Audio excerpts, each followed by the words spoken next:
अस्सलाम वालेकुम एवरीवन, उम्मीद है आप सब खैरियत से होंगे। Welcome to the post market session. आज के सेशन में हमारे साथ director Chase Securities Mohammad Rizwan साहब मौजूद हैं। अस्सलाम वालेकुम रिजवान भाई। वालेकुम अस्सलाम शर्जील भाई। रिजवान भाई, आज मार्केट का सेंटिमेंट काफी डिस्टर्ब रहा। Market open gap down, went down to एक पॉइंट इन टाइम पे मार्केट जो है 6,500 पॉइंट भी माइनस हो गई थी।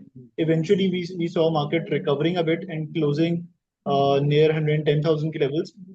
जियो पोलिटिकली सिचुएशन जो है वो काफी खराब हो रही है। कल इंडिया ने जो है वो मिसाइल अटैक करे पाकिस्तान में, जिसके बाद से जो है वो हमने टेंशन जो है वो बढ़ती हुई देखी है। तो ओवरऑल जियो पोलिटिकल सिनेरियो पे आपका क्या व्यू है और मार्केट पे क्या व्यू बन रहा है? शर्जील, मार्केट में बेसिकली अनएक्सपेक्टेड एक अटैक था। हम काफी दिनों से ये टेंशन दोनों मुल्कों में बढ़ती हुई देख रहे थे। और कल रात जो है हमने देखा कि इंडिया ने एक सरप्राइज अटैक किया और उन्होंने एलओसी को क्रॉस किए बगैर हमारे कुछ एरियाज को टारगेट किया, जिससे पाकिस्तान ने अच्छा रिटेलिएट किया। तो एक्सपेक्टेड यही था कि जो लेवरेज वीक होल्डर्स हैं और कुछ म्यूचुअल फंड की सेलिंग की वजह से मार्केट को एक गैप डाउन ही खुलना था। लेकिन हमने देखा कि 6,500 के लेवल पे कोई बहुत ज़्यादा वॉल्यूम्स नहीं हुए। फिर मार्केट थोड़ी रिकवर हुई और फिर जब आईएसपीआर का स्टेटमेंट आया कि हम जो है सॉरी सलामती काउंसिल का स्टेटमेंट आया कि हम जो है रिटेलिएट करेंगे, और रिटेलिएट तो नहीं करेंगे, हम जो है जवाबी हमला देने का हक महफूज रखते हैं और हम जगह और वक्त का तयन खुद करेंगे। बिल्कुल। आई थिंक उसके बाद से ही हमने देखा कि सेकंड लेवल सेकंड जो है उसके बाद हमने आती हुई देखी मार्केट में। अच्छा, अगर हम सेक्टर वाइज बात करें तो ऑयल एंड गैस में हमने कल आर्टिकल वगैरह भी आते हुए देखे थे जिसमें मेंशन था कि सर्कुलर डेट की जो पेमेंट्स हैं वो रिलीज हो जाएंगी by by the start of next week. तो उस पर क्या व्यू बन रहा है आपका, और ऑयल एंड गैस आपको आगे कैसे लगता है? और देखें, ओवरऑल इसमें सेक्टर वाइज चीज़ें से ज़्यादा बेसिकली एक एक्सटर्नल फैक्टर है जो कि अगर अल्लाह करे सेटल डाउन होता है तो मेरा ख्याल है कि वो मार्केट को ओवरऑल बूस्ट कर सकता है। अब अगर आप बात करें तो ये सारी चीज़ें अगर सेक्रेटरी लेवल पर या प्राइम मिनिस्टर के लेवल पे अप्रूवल के फेज में थी, क्योंकि शायद बैंक से साइन करके भेजा था, अभी मिनिस्ट्री की एंड पे पेंडिंग थी। तो उससे देख के तो लग रहा है कि अभी ये थोड़ा सा उनका फोकस इस वक्त जो है बॉर्डर साइड पे ज़्यादा होगा। तो ये थोड़ा सा डिले हो सकती है, बट ऑब्वियसली पेमेंट होनी है। ये अप्रूव हो चुकी है आईएमएफ से, तो ये पेमेंट जो है ना is just a matter of days. तो ये हो जाती है तो मई के मिड में या एंड में जाके आई एम श्योर ये बूस्ट करेगा यहाँ से थोड़ा पीएसओ के लिए, सुई नॉर्थ के लिए, पीएस सुई साउथ और बाकी एनर्जी ओजीपीपीएल के लिए भी। बिल्कुल। Azad bhai, what's your view regarding cements?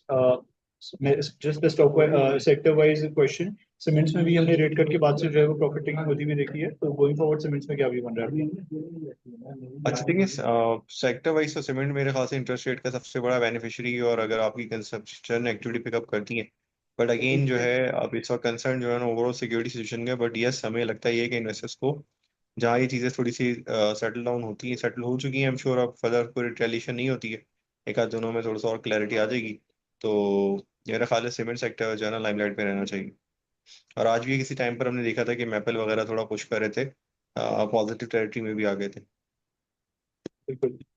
Going forward market के हवाले से आपको क्या व्यू है और क्या स्ट्रैटेजी होनी चाहिए इन्वेस्टर्स और ट्रेडर्स की? देखिए, इसमें सबसे बड़ी चीज ये है कि ये डीएस्केलेट जितनी जल्दी होगा, जितनी जल्दी चीजें नॉर्मलाइज होंगी। बट अमेरिका और आई गेस बाकी जो आलमी ताकतें उनका भी इंटरेस्ट है इसको जो है ना दो न्यूक्लियर स्टेट्स का लड़ना, आई गेस एस्केलेट करना थोड़ा सा खत्ते के लिए और ओवरऑल दुनिया के लिए भी थोड़ा सा अच्छी चीज नहीं है। उसको देखते हुए लगता ये है कि ये चीजें बातचीत से सेटल डाउन हो जाएंगी, क्योंकि पॉइंट पॉइंट स्कोरिंग दोनों ने कर ली। इंडिया ने भी बेसिकली जो है अटैक किया, इन्होंने उसको बहुत अच्छी तरह से डिफेंड किया। तो मेरे ख्याल से फर्दर एस्केलेशन उसी वक्त होनी चाहिए होती जब अगर पाकिस्तान का कोई मिलिट्री साइड पर नुकसान होता। इंडिया का इस वक्त जो है अच्छा खासा मिलिट्री नुकसान, अगर उनके तैयारे गिर चुके हैं 5 एज पर पाकिस्तानी क्लेम, तो मेरा ख्याल है उनका काफी ज्यादा जानी और माली दोनों नुकसान उनका भी हुआ है, और हमारे भी सिविलियन कैजुअलिटीज हुई हैं। तो मेरे ख्याल है कि दोनों साइड पे जो है ना चीजें अब अगर फर्दर एस्केलेट नहीं होती तो मार्केट बहुत जल्दी रिकवर कर जाएगी। और हमने यही चीज शायद जो है इंडिया की मार्केट में भी हमने देखा कि वहां पर चीजें पॉजिटिव नोट पे बंद हुई, और हमारी मार्केट में थोड़ा सा उसका रिएक्शन ओवर ज्यादा रिएक्शन लिया, क्योंकि कुछ म्यूचुअल फंड में रिडम्पशन और कुछ सेलिंग की वजह से। तो मेरा अपना ख्याल है कि अगर ये मार्केट थोड़ा सा कंसोलिडेट होती है एक आध दिनों में तो फिर यहाँ से रिकवर कर जाएगी।